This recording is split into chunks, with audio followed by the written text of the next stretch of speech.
నరక చతుర్దశి రోజు ఆచరించవలసిన విధుల్లో అభ్యంగన స్నానం మొదటిది. అసలు అభ్యంగన స్నానం అంటే ఏమిటి, దాన్ని ఎలా ఆచరించాలి, దానివల్ల ఉపయోగాలు ఏమిటన్నది ఈరోజు తెలుసుకుందాం.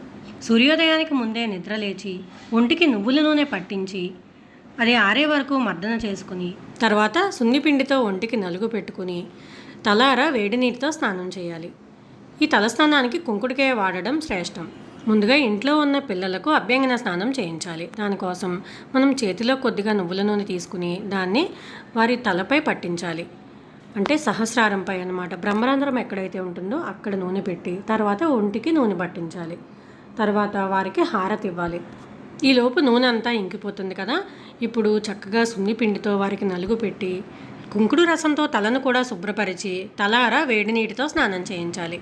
చిన్నపిల్లలకే కాకుండా ఇంట్లో తమకంటే చిన్నవారు ఎవరున్నా కూడా ఈ విధంగా చేయించవచ్చు. శాస్త్ర ప్రకారం చూసుకుంటే దీనివల్ల అలక్ష్మి తొలగి శ్రేయస్సు సిద్ధిస్తుంది. ఇక ఆరోగ్యపరంగా చూసుకుంటే దీనివల్ల అనేక లాభాలు ఉన్నాయి.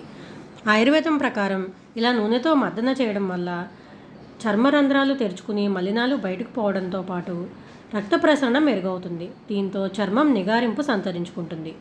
ఇంకా కండరాలు కూడా బలోపేతమవుతాయి. తరచుగా అభ్యంగన స్నానం చేయడం వల్ల ముసలితనం తొందరగా రాదని కూడా చెప్తారు. ఇంకా మర్దన చేయడం వల్ల శరీరంతో పాటు మనసు కూడా రిలాక్స్ అవుతుంది. ఈ అభ్యంగన స్నానాన్ని కొన్ని తిథుల్లో తప్పనిసరిగా చేయాలని చెప్తారు. ఉగాది రోజు, భోగి రోజు, నరక చతుర్దశి రోజు, ఇంకా ఎవరి పుట్టినరోజున వారు తప్పకుండా అభ్యంగన స్నానం చేయాలి.